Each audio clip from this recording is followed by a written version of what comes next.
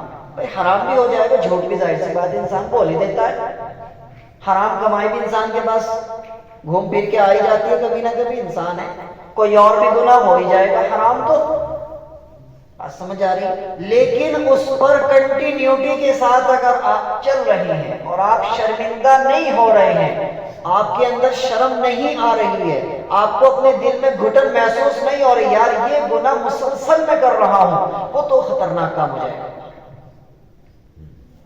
حرام کام ہو گیا، فوراً کیا کرنا ہے؟ صدقہ دو، 2 رکعت مسجد میں آ کر اللہ سے توبہ کرو، صلاۃ توبہ کی نماز پڑھو، صدقہ دو، کوئی بڑی نیکی کا کام کر لو تاکہ وہ حرام ختم ہو جائے، اس کا گناہ ختم ہو جائے۔ اللہ تعالیٰ فرماتے ہیں وَجَزَاءُ سَيِّئَةٍ سَيِّئَةٌ مِثْلُهَا فَمَنْ عَفَا وَأَصْلَحَ فَأَجْرُهُ عَلَى اللَّهِ۔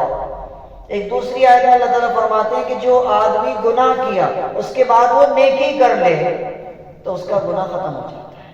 تو اگر حرام کام زندگی میں ہو جائے تو میرے بھائی اس کو برابر نہیں کرتے رہنا، اس پر ڈٹنا نہیں ہے، اس پر ڈھیٹ نہیں بننا ہے، تھوڑا سا قدم کو روک لینا ہے، تھوڑا دل میں شرمندگی پیدا کرنی ہے کہ یہ حرام کام میں کہیں مسلسل تو نہیں کر رہا ہوں۔ اب وہ کچھ بھی ہو سکتا ہے زندگی میں، اب اس پر بات کرنے کے لیے ہمارے پاس وقت نہیں ہے ڈیٹیل میں جانے کا، وہ کچھ بھی ہو سکتا ہے حرام۔ ہر آدمی اپنے اپنے گریبان میں خود جھانک سکتا ہے کہ میری زندگی میں ایسا کوئی حرام کام تو نہیں ہے جس پہ میں مسلسل چل رہا ہوں۔ بات سمجھ آ رہی ہے؟ اس چیز کا خیال رکھنا ہے۔ تو فرمایا ان للمتقین مفازا، تقوی اختیار کرنے والوں کے لیے کامیابیاں ہیں، دنیا میں بھی کامیابی ہے اور آخرت میں بھی کامیابی ہے۔ دنیا میں کامیابی ہے کہ ان کی زندگی میں سکون بڑا ہوتا ہے، غیب سے ان کی مدد بہت ہوتی ہے الحمدللہ۔ آگے فرمایا حدائق واعنابا،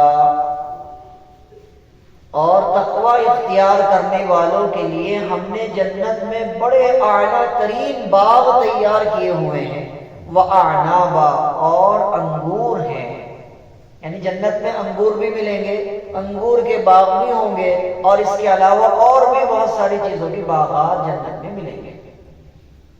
اب یہاں پر ایک سوال پیدا ہوتا ہے کہ بھئی اللہ تعالیٰ نے انگور کا ہی ذکر کیوں کیا، چکن کا کیوں نہیں کیا، چاؤمین کا کیوں نہیں کیا، یا پھر وہ جو ہتھیلی پہ رگڑی جا کیا بولتے ہیں اس کو، کھینے کا ذکر کیوں نہیں کیا؟ اللہ تعالیٰ نے انگور کا ذکر خاص طور سے کیا ہے، کیا مسئلہ ہے؟ یا بیڑی کا کر لیتے، کسی چیز کا ایسی کا کر لیتے، یا پھر عورتوں کی اگر ہم بات کریں تو میک اپ کا ذکر کر لیتے، کسی اور چیز کا ذکر کر لیتے، انگور کا ذکر کیا ہے۔ حدائق واعنابا، انگوروں کے باغ ہوں گے جنت میں ان لوگوں کے لیے جو تقوی اختیار کرنے والے ہیں۔ تو انگور ایک ایسی بہترین غذا ہے جس کے اندر اللہ تعالیٰ نے حیران کن فوائد رکھے ہیں، حیران کن۔ جب میں نے اس آیت کو پڑھا، میں مطالعہ کر رہا تھا، اسٹڈی کر رہا تھا، تو میں نے گوگل پہ سرچ کیا کہ انگور میں کیا کیا چیزیں ہمیں ملتی ہیں، تو اتنی لمبی لسٹ آئی میرے سامنے، وہ ساری تو مجھے یاد نہیں ہے، لیکن میں نے خاص چیزیں اس میں سے چنی جو میں آپ حضرات کو بتانے کے لیے یاد کی تھی۔ انگور میں پایا جاتا ہے فائبر۔ فائبر کہتے ہیں کہ آپ کی باڈی میں اگر فائبر کی مقدار برابر ہے تو آپ کو کبھی قبض نہیں ہونے کا۔ تو اس سے معلوم ہوتا ہے کہ قبض کے مریضوں کے لیے انگور بہترین چیز ہے کیونکہ اس میں فائبر پایا جاتا ہے۔ انگور میں پایا جاتا ہے اینٹی آکسیڈنٹ، یعنی بہت ساری بڑی بڑی بیماریوں سے لڑنے کے بیکٹیریاز اس کے اندر موجود ہوتے ہیں۔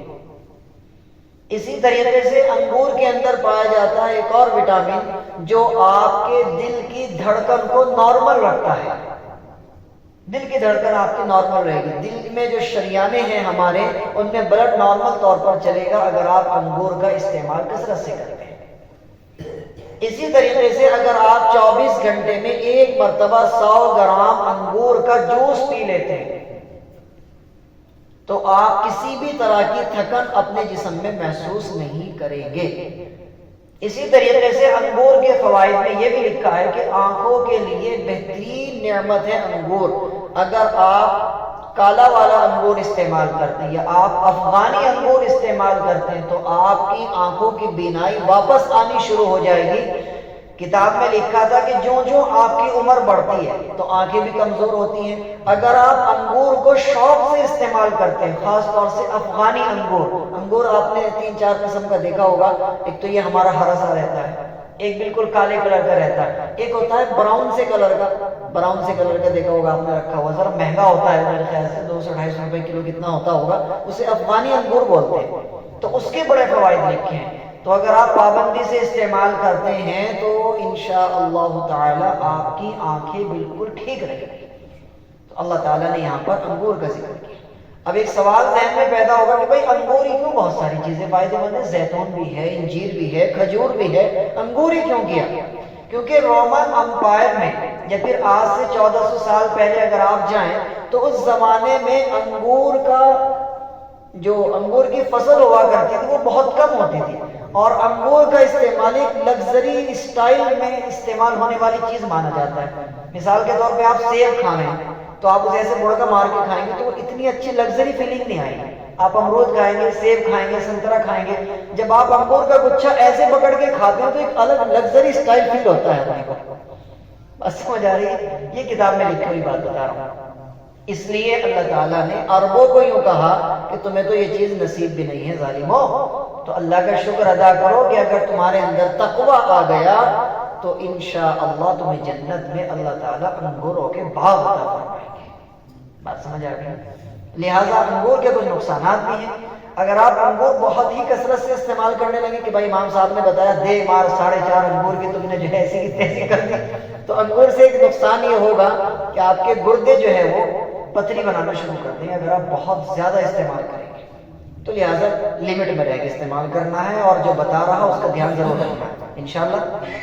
آگے چلتے ہیں، آگے فرمایا وحدائق واعنابا، کہ ہم جنت میں انگور کے باغات عطا فرمائیں گے۔ آگے بڑی خاص چیز ہے جس سے آپ کا دل گارڈن ہونے والا ہے۔ فرمایا وکواعب اترابا، اور جنت میں ابھرے ہوئے سینوں کی اور ہم عمر عورتیں تمہیں ملیں گی، یعنی حوریں۔ تو دیکھو جیسے مسکراہٹ ہے ماشاءاللہ چہرے پہ۔ تو اللہ سبحانہ و تعالیٰ تقوی اختیار کرنے والوں کو، حرام سے بچنے والوں کے لیے اللہ تعالیٰ نے جنت میں 72 کا بہترین انتظام کیا ہوا ہے۔ اب ایک سوال ذہن میں پیدا ہوگا کہ مولانا مردوں کے لیے تو یہ ہے کہ وہ 72 حوریں ہیں، ان کے لیے جنت ہے، عورتوں کے لیے کیا ہے؟ یہ سوال بڑا آتا ہے، یہ سوال بڑا ذہن میں آتا ہے کہ بھئی عورت کو کیا ملے گا جنت میں؟ وہ بھی تو تقوی اختیار کر رہی، وہ بھی تو حرام سے بچ رہی، وہ بھی تو نمازوں کی پابندی کر رہی، اس کو کیا ملے گا؟ تو علماء نے اس کے بڑے سارے جواب لکھے ہیں، لیکن میری سمجھ میں جو آیا اور مجھے جو بہتر لگا ٹیکنیکلی جواب ہے، مرد کے لیے اللہ تعالیٰ نے جو سب سے زیادہ اٹریکشن رکھا ہے وہ کس میں رکھا ہے؟ عورت میں رکھا ہے۔ سب سے زیادہ اٹریکشن عورت میں رکھا ہے، اس کے بال میں، اس کے ناخن میں، ایک ایک چیز میں اٹریکشن رکھا ہے۔ عورت کے لیے اللہ تعالیٰ نے سب سے زیادہ اٹریکشن رکھا ہے اس کی صحت میں اور اس کی خوبصورتی میں، اسی لیے تو وہ ڈبے جو ہے وہ مہینے میں دنیا بھر کے خالی ہو جاتے ہیں میک اپ کے۔ تو سب سے زیادہ وہ محنت کرتی ہے اپنی خوبصورتی پر، اپنی صحت پر۔ تو عورت کے لیے سب سے ویلیوبل چیز کیا ہوتی ہے؟ اس کی صحت، اس کا حسن، اس کی خوبصورتی۔ مرد کے لیے سب سے زیادہ ویلیوبل چیز کیا ہے؟ عورت میں اللہ تعالیٰ نے اس کا اٹریکشن رکھا ہے۔ تو قیامت میں متقی لوگوں کے لیے، تقوی اختیار کرنے والوں کے لیے، اللہ سے جو ڈرنے والے ہیں، حرام سے بچنے والے ہیں، تو جنت میں اللہ تعالیٰ نے مردوں کے لیے انتظام کیا کہ تمہارے لیے ہم 72 حوروں کا بہترین انتظام کرتے ہیں، لیکن ان 72 حوروں کی سردار تمہاری وہ عورت ہوگی جو دنیا میں تمہاری بیوی ہے۔ اب یوں مت کہنا مول صاحب کچھ تو رحم کرتے، وہاں بھی یہی والی نہیں، وہاں جو ہے اس کو ڈینٹنگ پینٹنگ کر کے اور دوسرے انداز میں پیش کیا جائے گا انشاءاللہ۔ ہوگی تو یہی، جھیلنا تو اسی کو پڑے گا، لیکن وہاں اس کو اللہ تعالیٰ بدل دیں گے بالکل۔ بات سمجھ آ گئی؟ بالکل انداز بدل دیں گے، اور یہ 72 حوروں کی سردار بنا دی جائے گی، اور یہ سب سے زیادہ حسین ہوگی ان 72 حوروں میں۔ بات سمجھ آ گئی؟ حدیث میں آتا ہے اللہ کے رسول علیہ السلام نے بیٹھے ہوئے ہیں محفل میں، حضرت جبرائیل علیہ السلام آئے اور سلام کیا، السلام علیکہ یا رسول اللہ۔ اللہ کے رسول نے کہا وعلیکم السلام یا جبرائیل، کیا کہنے آئے ہو؟ تو حضرت جبرائیل نے کہا کہ اللہ تعالیٰ یوں کہہ رہے مجھے، اللہ تعالیٰ نے مجھے یوں کہا ہے کہ جبرائیل میں نے ابو بکر کی جنت تیار کی ہے، تو ذرا تو چکر تو لگا کے آؤ اس میں۔ یعنی جبرائیل اپنا قصہ بیان کر رہے، فرشتہ اپنا قصہ بیان کر رہا ہے کہ ذرا چکر لگا کے آؤ، میں نے ابو بکر کی جنت کو تیار کر دیا۔ ابو بکر کی جنت تیار ہو گئی۔ تو حضرت جبرائیل فرشتہ بتاتا ہے، بیان کرتے ہیں علیہ الصلوۃ والسلام کہ جیسے ہی میں جنت کا دروازہ کھلا اور میں جنت میں داخل ہوا ابو بکر صدیق کی، تو میری آنکھوں کے سامنے اتنا بڑا نور ظاہر ہوا کہ میری آنکھیں چند آ گئی اور میں دیکھ نہ سکا۔ مجھے لگا کہ شاید یہ اللہ رب العزت کا نور ہے، تو میں سجدے میں گر گیا، میں سجدے میں گر گیا۔ تو ادھر سے ایک خاتون کی باریک ٹھنڈی آواز آئی کہ اٹھ جاؤ جبرائیل، یہ اللہ کا نور نہیں ہے۔ تو میں نے اٹھا اور جو میں نے دوبارہ دیکھا تو ریفلیکشن جیسے ہی ختم ہوا تو وہاں پر حور کھڑی ہوئی تھی جو حضرت ابو بکر صدیق رضی اللہ تعالی عنہ کی جنت کی خادمہ ہے۔ اس کے دانتوں کی چمک کو اتنی زیادہ تھی کہ حضرت جبرائیل پریشان ہو گئے۔ بات سمجھ آ گئی؟ تو اتنی خوبصورتی کے ساتھ باوجود بھی اللہ تعالیٰ دنیا کی ہماری بیوی کو ان سب کی سردار بنا دے گا اور ان سب سے زیادہ حسین بنائے گا۔ بات سمجھ آ گئی؟ تو اللہ رب العزت عورت کو وہاں سب سے اعلیٰ ترین حسن عطا فرمائے گا، کیونکہ دنیا میں عورت کے لیے سب سے زیادہ ویلیوبل چیز حسن ہے۔ اللہ تعالیٰ وہاں اس کو سب سے اعلیٰ حسن عطا فرمائے گا، سرداری عطا فرمائے گا۔ اور یاد رکھیے دنیا میں 30 یا 40 کے بعد مرد کے اندر بہترین جوانی اور رعب پیدا ہوتا ہے، اور کتابوں میں لکھا ہے کہ عورت کے اندر 40 کے بعد اس کا حسن دھڑام سے زمین پہ آ کے گرتا ہے، یعنی اس کا بڑھاپا اتنی تیزی سے آنا شروع ہوتا ہے عورت کا کہ اللہ کی بنا، اور مرد کے اندر اس وقت رعب پیدا ہوتا ہے، عقل پوری ہوتی ہے 40 سال کے اندر مرد کے اندر جا کر۔ اسی لیے 40 سال میں اللہ تعالیٰ نبوت عطا فرماتے ہیں مرد کو۔ کوئی نبی اللہ تعالیٰ نے عورت نہیں بنائی، تمام نبی مرد ہیں۔ 40 سال میں نبوت ملتی ہے کیونکہ اس وقت رعب مکمل ہوتا ہے، عقل مکمل ہوتی ہے، اور بہترین صحت بھی اسی وقت انسان کی مکمل ہوتی ہے جب اس کی عمر 40 کے آس پاس ہوتی ہے۔ اور عورت کی جو صحت اور اس کی خوبصورتی اور اس کا حسن جو شباب پر آتا ہے، وہ بالغ ہونے کے بعد سے شروع ہوتا ہے اور 40 تک رہتا ہے، اس کے بعد دھڑام سے زمین پہ گرتا ہے، اور پھر جو جھریاں پڑنی شروع ہوتی ہیں، کتنا ہی میک اپ کر لے وہ چھپا نہیں سکتی۔ تو اللہ تعالیٰ جنت میں عورت کو حسن عطا فرمائیں گے اور مرد کو 72 حوریں عطا فرمائیں گے، اور ان کا سردار کس کو بنا دیا جائے گا؟ اسی والی کو بنائیں گے۔ دیکھو بھائی یہ تو کرنا پڑے گا، اسی کو وہاں پر بھی ہمیں کہنا پڑے گا قبول ہے۔ اللہ تعالیٰ نے ہمیشہ کا معاملہ ساتھ رکھا۔ آگے فرمایا وَكَوَاعِبَ تَرَابًا وَكَأْسًا دِهَاقًا، آگے فرمایا وَكَأْسًا دِهَاقًا، اور چھلکتے ہوئے جام جنتیوں کو عطا کیے جائیں گے۔ چھلکتے ہوئے جام، جنت میں جو شراب پلائی جائے گی میرے بھائی، وہ پاکیزہ شراب ہوگی۔ کیسی ہوگی؟ یہ صرف انہی لوگوں کو پلائی جائے گی جنہوں نے دنیا میں کوئی حرام چیز نہیں پی ہے، حرام چیز سے انہوں نے اپنے آپ کو بچا کے رکھا ہے۔ جنت میں ان کو پاکیزہ شراب ہوگی، شراباً طہورا، پاک شراب۔ کیسی ہوگی؟ فرمایا کہ اس شراب کو پینے کے بعد نہ تو چکر آئیں گے اور نہ سر چکرائے گا اور نہ آدمی بک بک کرتا پھرے گا، بالکل پاکیزہ شراب، بس ایک سر اس کو محسوس ہوگا، اور جنت کی شراب اتنی پاکیزہ ہوگی۔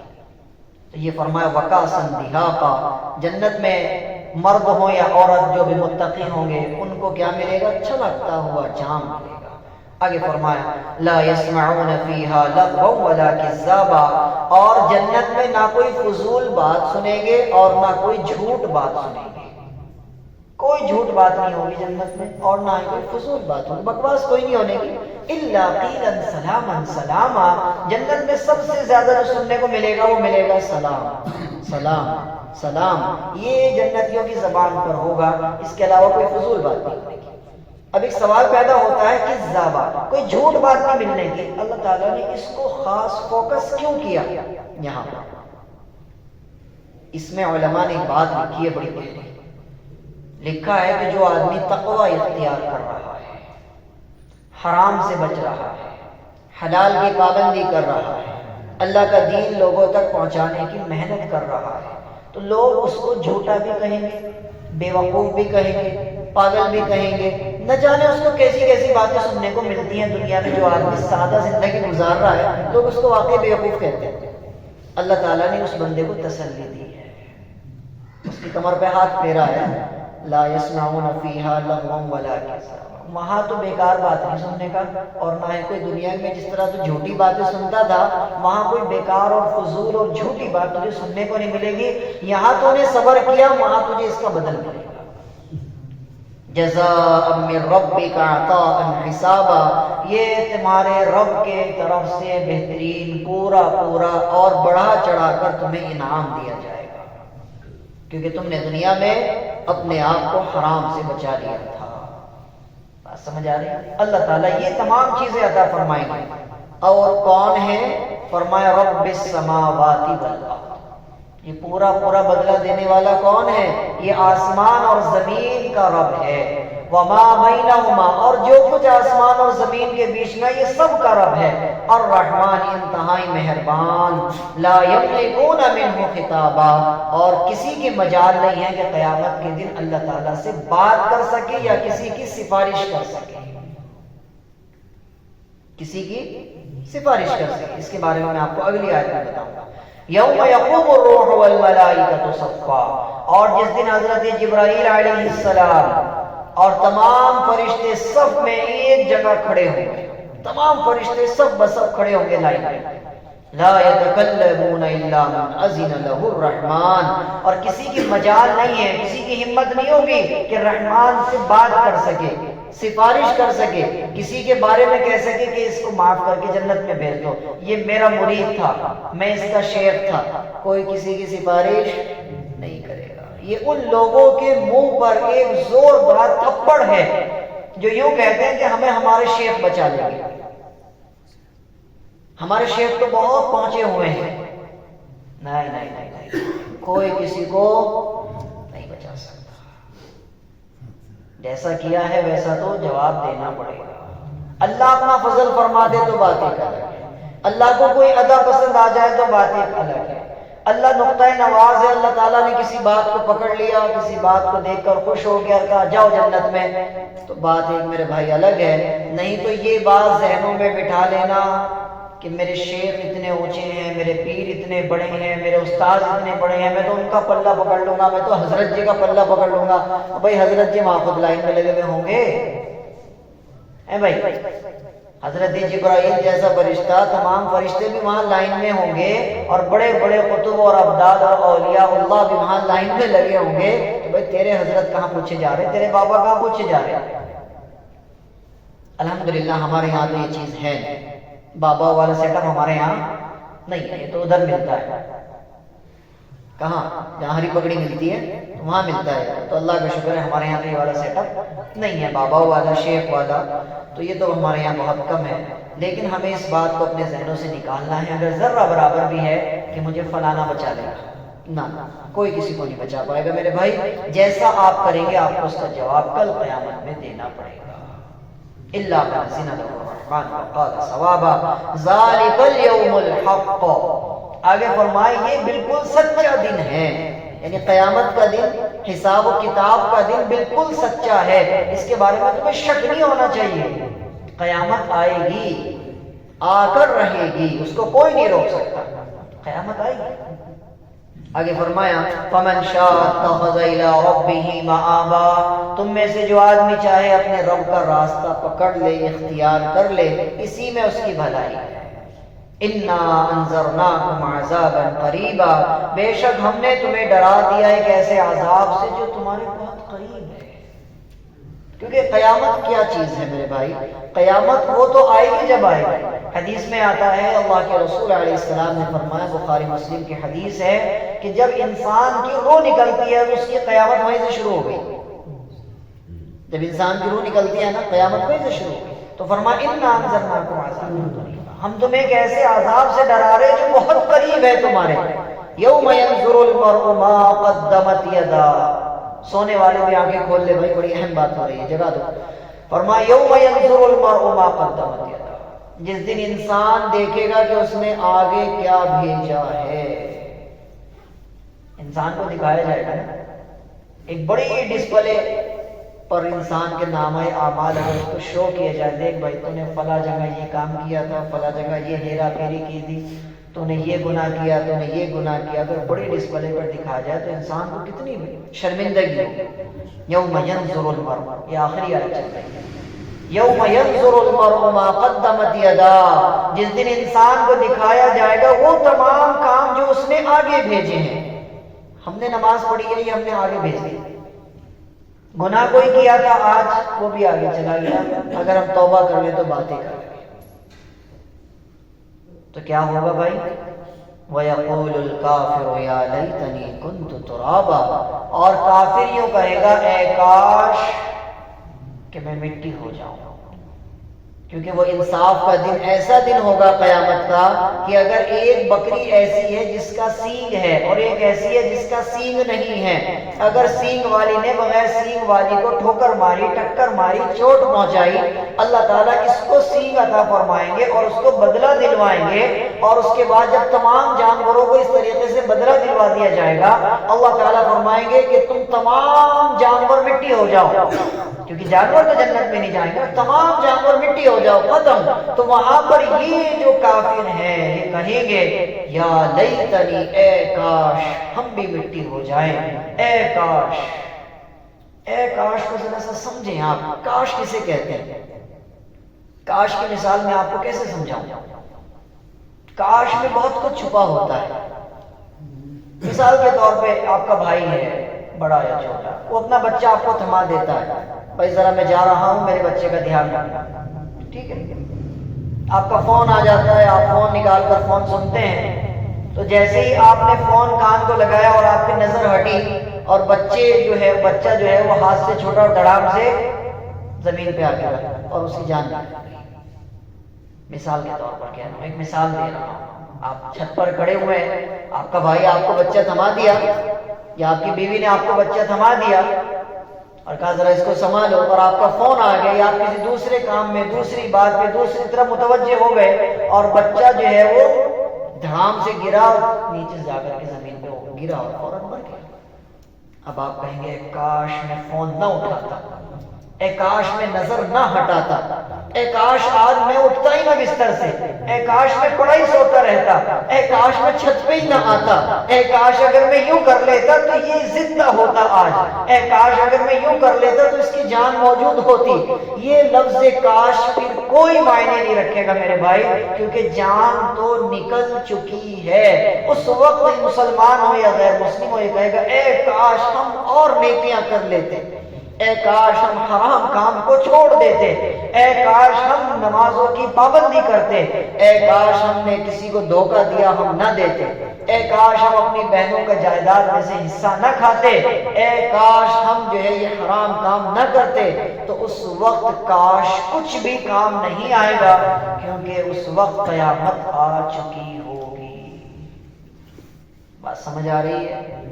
تو میرے بھائی نیت کرو کہ حرام کام زندگی میں نہیں رکھنا ہے، حرام کام سے بچنا ہے، حرام سے بچنا ہے۔ انشاءاللہ اللہ مجھے بھی اور آپ کو بھی خوب عمل کی توفیق عطا فرمائے۔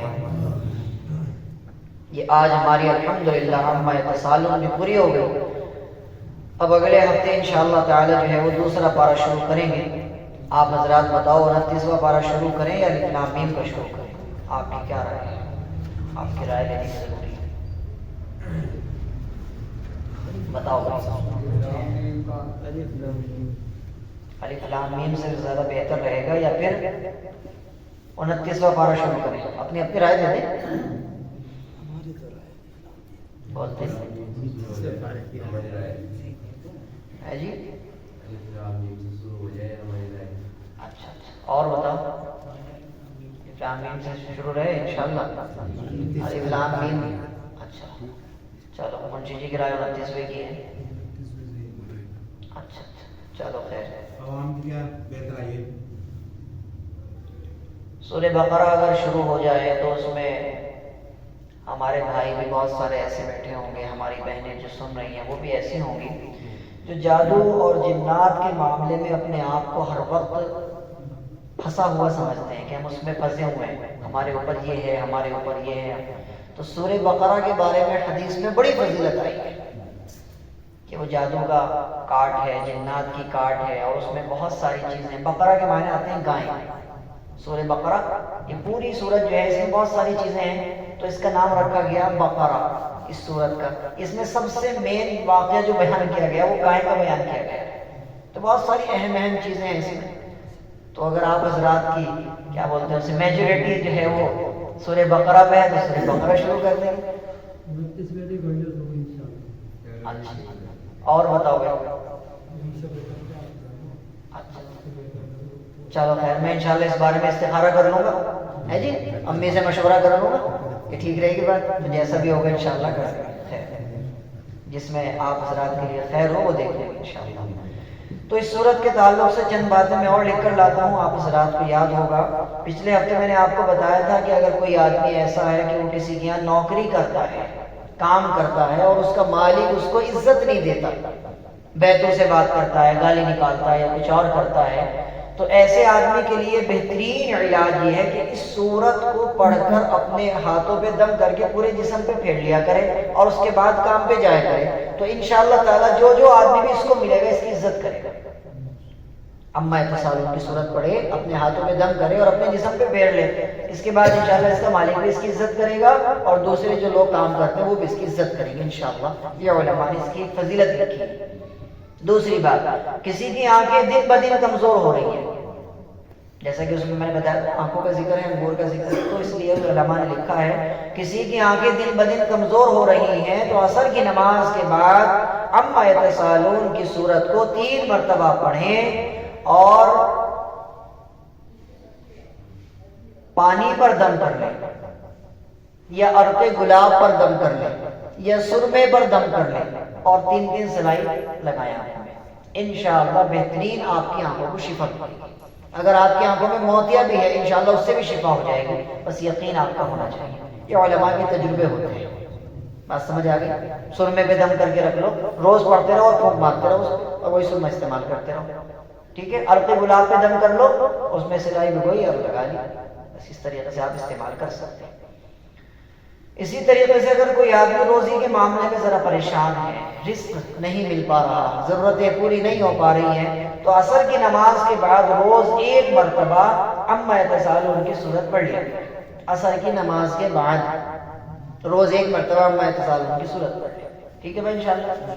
اسی طریقے سے امام جعفر صادق رضی اللہ تعالی عنہ فرماتے ہیں کہ اس صورت کو اگر کوئی آدمی سمجھ کر روز تلاوت کر لے گا تو 1 سال بھی ایسا نہیں گزرے گا، یعنی 1 سال بھی گزرنے نہیں پائے گا کہ انشاءاللہ خانہ کعبہ کی زیارت اللہ تعالیٰ اس کو کرا دیں گے، اگر کوئی آدمی صورت کو سمجھ کر پڑھے روز۔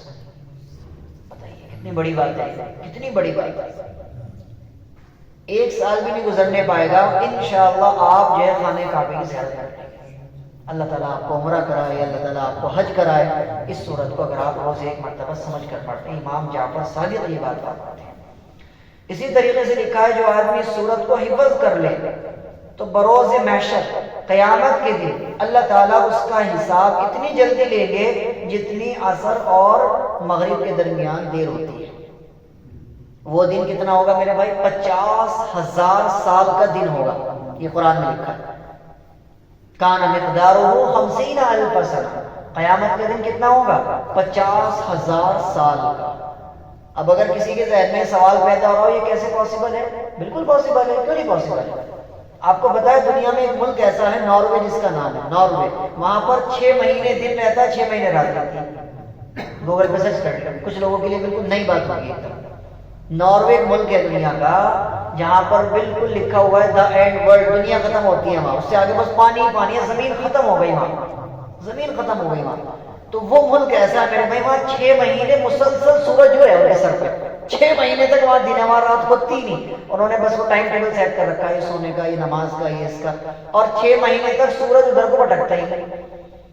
تو اللہ کے اختیار میں ہے، وہ چاہے تو سورج کو جس طرح چاہے گھما دے،